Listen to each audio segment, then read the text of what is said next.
Quand on pense que le ticket de cinéma est passé à 13 €, on se dit qu'il vaut mieux bien choisir son film. Les films du vendredi, 10e. I did not hit her. It's not true. It's bullshit. I did not hit her. I did not. Oh, hi, Mark. Salut à tous et bienvenue dans les films du vendredi. Aujourd'hui, je vais revenir sur le nouveau film de Rodrigo Sorogoyen, Après que Dios nos perdone, El Reino ou Le Royaume en français, avec Antonio de la Torre, qui est un habitué de la maison Sorogoyen, puisqu'il était déjà acteur sur le précédent film du cinéaste espagnol, et qui nous revient cette fois-ci dans la peau de Manuel López Vidal, un politicien véreux, inculpé dans une sordide histoire de corruption, qui met en cause évidemment également un de ses amis proches. Et donc ce politicien qui était promu à passer au cap supérieur, à un poste supérieur au sein de son parti, et qui décide de traiter le mal par le mal en tentant de réunir un certain nombre de preuves compromettantes, enfin d'éléments compromettants, afin de faire tomber son propre parti, tous les membres en fait. Voilà, le but c'est d'entraîner tout le monde dans sa propre chute. Évidemment, vous imaginez que le parcours va être semé d'embûches et que nous sommes quand même dans un thriller, ce qui fait que voilà, si vous voulez, tout le film et son climax, justement, résultera de cette affaire. Alors, moi, je vais vous dire franchement, dans le premier 3/4 d'heure, première heure du film, j'étais un petit peu embêté, on va dire, en tout cas la première demi-heure, j'étais un petit peu embêté, je me disais, je repensais à tous les prix qu'avait reçu le film, tous les Goya. Vous savez, les Goya, c'est l'équivalent des Césars chez nous. Il a reçu au moins 8 Goya ou je ne sais plus combien. Enfin, il y avait meilleur réalisateur, meilleur acteur dans un second rôle pour Luis Zeira, qui est très très bon et qui était également dans le précédent film de Sorogoyen. J'ai vu tous ces prix. Alors, la musique, oui, Olivier Arson, je ne savais absolument pas que c'était ce compositeur. Moi, je ne le connaissais pas. J'ai même cru à un moment donné que c'était Cliff Martinez, vous savez, le compositeur attitré de Nicolas Winding Refn. Voilà, enfin, vraiment, dès le départ, le truc que j'ai bien aimé, mais bon, là, pour le coup, c'est parce que j'avais adoré le film, mais on se serait cru vraiment dans The Neon Demon, mais version politique, vu que les musiques ont un rôle hyper important dans le film. Et puis pas du tout, c'est Olivier Arson et qui a remporté un prix donc pour cette bande originale et qui est très méritée. Mais quand même, ça m'avait un peu déstabilisé parce que dès le départ, en fait, dans le film, vous avez cette musique un peu électro, voilà, vous êtes dans une ambiance un peu techno, un truc, je sais pas, c'est comme pour vous dire, oui, on fait un film politique, mais on n'oublie pas que, voilà, on essaie de rendre ça sexy pour que ce soit, voilà, pour que tous les publics se retrouvent. On essaie de faire quand même un peu une sorte de film de genre sans faire de film de genre. Donc c'est un peu curieux, mais en même temps, bon, en fait, c'est ça le truc, c'est que dès le départ, vous êtes assez surpris dans la manière de cadrer, de réaliser, de mettre en scène. Même le montage, j'ai vu que voilà, le monteur avait reçu un prix. Là, j'étais un petit peu embêté au début parce que franchement, j'étais pas habitué à ça.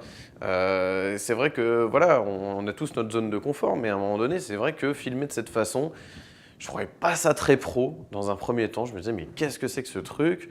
Vous êtes à la première demi-heure du film, vous vous dites tout ça pour ça. Enfin, y a voilà, vous voyez des personnages, des hommes politiques qui parlent, vous comprenez pas tout, tous les enjeux de leurs problèmes, etc.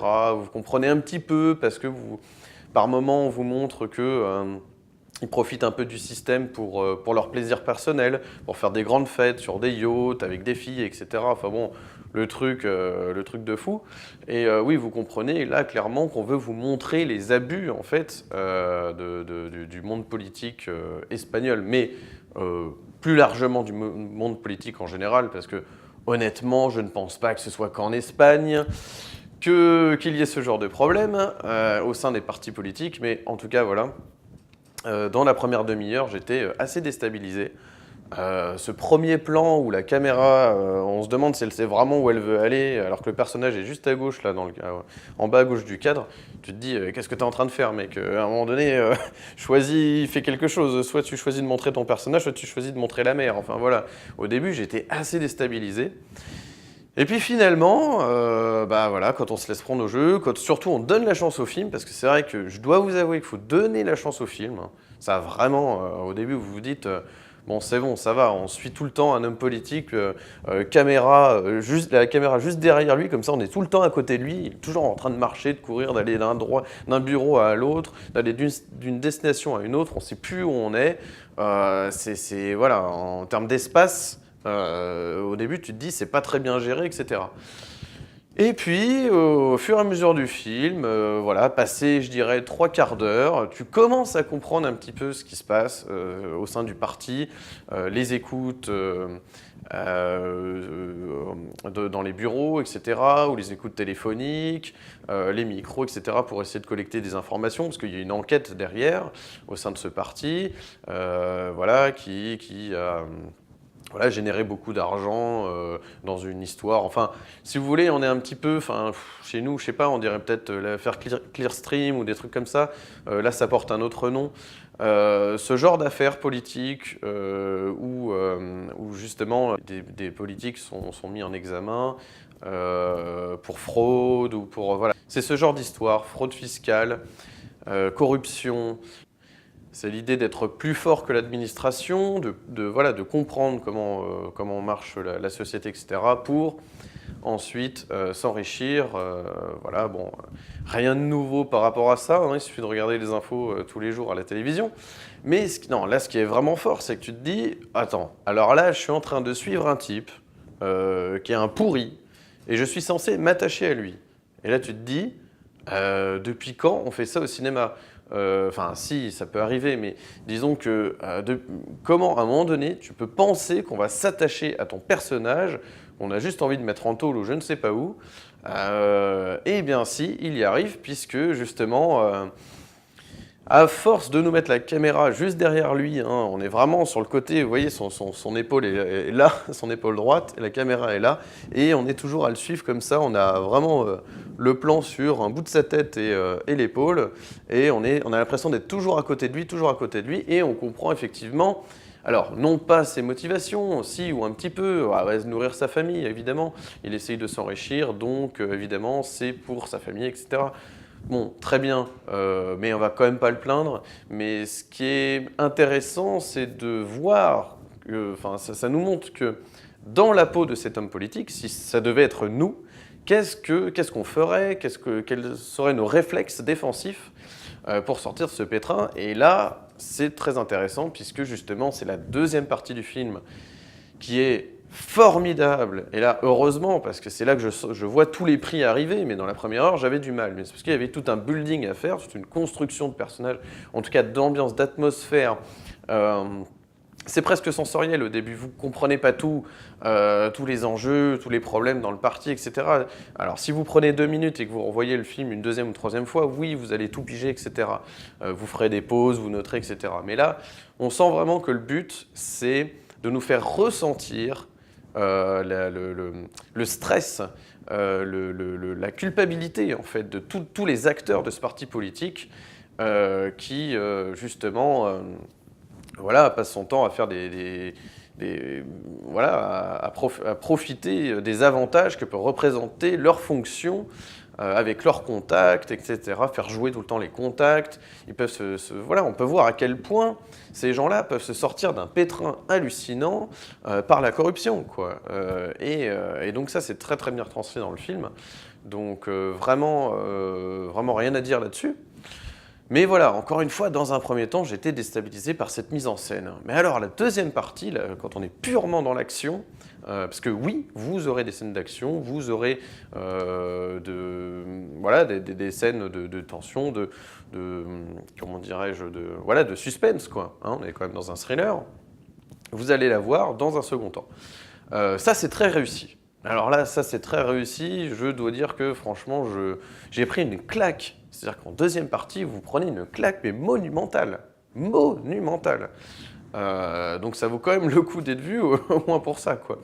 Mais non, ce qui est très fort, c'est aussi les relations entre les personnages, c'est-à-dire notamment Manuel Lopez Vidal va, comment dirais-je, être attiré ou en tout cas séduit par une journaliste qui est jouée par Monica Lopez, qui était également dans Que Dios nos perdone. Elle jouait un rôle un petit peu mineur, mais cette fois-ci, elle a carrément le premier rôle féminin, quoi. Donc cette journaliste qui, justement, on ne sait pas trop de quel côté elle est, jusqu'à la fin, justement, où là, on le voit, donc je vais rien vous dévoiler. Mais ouais, elle est formidable dans le rôle. On est pris tout du long dans cette histoire. Alors, comme je vous disais, la musique, alors ça c'est quand même assez dingue, mais il y a ce côté un peu électro, un petit peu techno derrière, qui vient rythmer les scènes. Alors, évidemment, c'est peut-être un petit peu utilisé à outrance, mais ça fonctionne très très bien dans certaines situations stressantes. Alors, pas forcément dans les scènes d'action, mais dans juste des scènes de dialogue, mais intenses. Parce qu'il faut dire qu'au sein du parti, tout le monde se tire la bourre. Enfin, tout le monde essaye de... Oui, parce qu'au sein du parti, tout le monde essaye un petit peu de sauver sa peau, quoi. Donc c'est vraiment incroyable de voir ça. Ça nous fait aussi comprendre ce qui se passe plus généralement au sein de la société en général, c'est-à-dire des entreprises, parce que c'est quand même comme une grande entreprise en fait, un parti politique, quoi. Ça fonctionne un peu de la même façon, il y a des patrons, etc. Donc ça fait vraiment penser à ça, quoi. Cette histoire de copinage dans des affaires sordides où il faut justement ne pas parler de telle chose parce que sinon un tel va tomber, etc. Ça, c'est très bien fait. Je dois dire que les deux grandes forces du film, c'est déjà évidemment Antonio de la Torre, excellent acteur dans le rôle. Alors, j'ai dit deux, mais en fait, il y en a au moins quatre. Quatre bonnes raisons de voir ce film. Antonio de la Torre, Monica Lopez, que je vous disais dans le rôle de la journaliste, qui est géniale. Vous aurez une scène de débat à la fin télévisé, ce que ça peut nous rappeler ce qui se passe chez nous, ce qui s'est passé chez nous. Donc pour les présidentielles, ce genre de débat, vous voyez, animé. Et Luis Zahera, alors là, qui est aussi hallucinant, il y a une scène, mais à mourir de rire, le type a peur pour sa peau, enfin, c'est extraordinaire. On dirait des enfants, quoi. C'est-à-dire qu'à un moment donné, ces politiciens nous font penser à des gosses, quoi. À des gosses qui jouent au billet, au Monopoly, et qui se font avoir comme des bleus, quoi. Et donc, c'est en ça qu'ils sont touchants, c'est-à-dire que tu te dis, mais voilà, plutôt qu'une affaire de mœurs horrible, affreuse, enfin voilà, là, on est vraiment dans des histoires d'argent, de corruption, etc. Donc ça fait pas le même effet. À la limite, on se dit bon bah voilà, ils ont voulu jouer et ils se sont fait prendre. Voilà. Donc c'est en ça qu'ils sont touchants, quoi. C'est-à-dire qu'on finit par un peu avoir d'empathie pour eux. On se dit bah ouais les gars, mais respectez un peu les règles, parce que là, voilà. Donc voilà, c'est en ça qu'ils sont touchants. Alors il y a voilà vraiment le climax du film, donc c'est vers la fin. Vous allez voir à quel point Manuel Lopez Vidal est prêt à tout, en fait, pour sauver sa peau. Et c'est ça qui est très fort dans le film. Parce que, oui, peut-être que dans une première demi-heure, vous allez un peu vous embêter dans le film. Pour le coup, je vais un peu modérer mes propos, parce que c'est vrai que sinon, je pourrais dire que c'est un chef-d'œuvre, un super film, etc. Il faut absolument le voir, etc. Oui, il est à voir. Oui... si vous lui donnez sa chance jusqu'au bout, vous serez récompensé. C'est-à-dire qu'il y a quand même un effort à faire au début, je dirais. On n'entre pas dans ce film in medias res, directement dedans.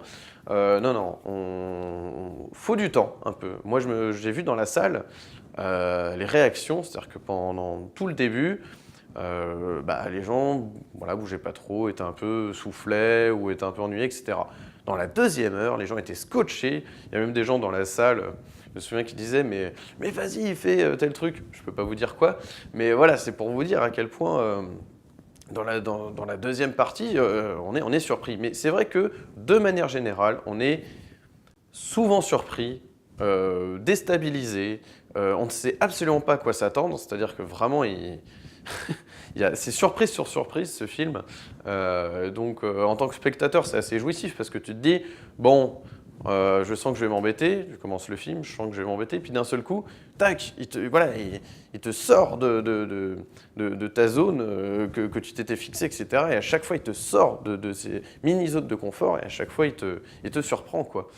Il te fait mentir sur le fait que tu penses que le film va être très lent, voilà, avec que des hommes qui vont parler autour d'une table, etc., et que ça va être un petit peu ennuyeux, etc. Non, non, absolument pas. Le pari est tenu. C'est un film qui te fait comprendre que l'être humain, de par son statut, de par le pouvoir, etc., évidemment, fait des abus, est tenté par l'abus, est tenté de profiter d'un système, de son statut, etc., pour son profit personnel, pour écraser les autres, pour être dans un esprit de compétition, évidemment, qui est déjà là dans les grandes écoles, style ENA, etc., où on met les gens en compétition. Donc déjà, de toute façon, le but, c'est la compétition, la compétition. Donc voilà, on n'est pas très étonné de voir ce qui se passe après par la suite, notamment dans le film. Donc voilà, à un moment donné, c'est ça. Donc tout le monde est tenté par ça. Après, c'est pas uniquement réservé aux hommes politiques, évidemment. Mais quand même, on a énormément d'affaires comme ça. Mais ce qui est intéressant aussi, c'est qu'on montre aussi le côté un peu véreux, oui, du journaliste aussi de son côté. C'est-à-dire que c'est là que ça devient compliqué. C'est-à-dire que les pourris ne sont pas uniquement à trouver chez les politiques. Et puis je pense qu'il y a des politiques qui font bien leur boulot. C'est toujours pareil en fait. Là, je suis beaucoup en train de dire oui, les politiques, etc. Mais c'est vrai que dans le journalisme, il peut y avoir aussi voilà, des histoires un peu... en tout cas, une volonté de faire tomber telle personne. Donc forcément, on va axer, angler les sujets journalistiques sur telle personne. Et puis on va essayer de le faire tomber aussi parce qu'il y a le but d'élire pour pas dire un chouchou. Mais après, je vais rentrer dans des choses très politiques, mais c'est pas le but. Mais disons que il y a aussi une part de responsabilité de la part des journalistes qui véhiculent l'information. Et la fin du film te le montre parfaitement, te fait vraiment sentir aussi ce qu'il se passe du côté des journalistes. Donc voilà, c'est pas tout blanc, tout noir. Des deux côtés, il y a des parts de responsabilité et une politique pour le coup différente des deux côtés. Chacun essaie de défendre son bout de gras. Donc voilà, ça te montre la complexité du monde des médias et versus du monde politique.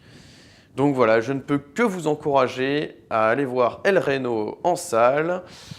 Et moi, je vous dis donc à la semaine prochaine. Et d'ici là, n'oubliez pas, prenez les films pour ce qu'ils sont. Allez, ciao!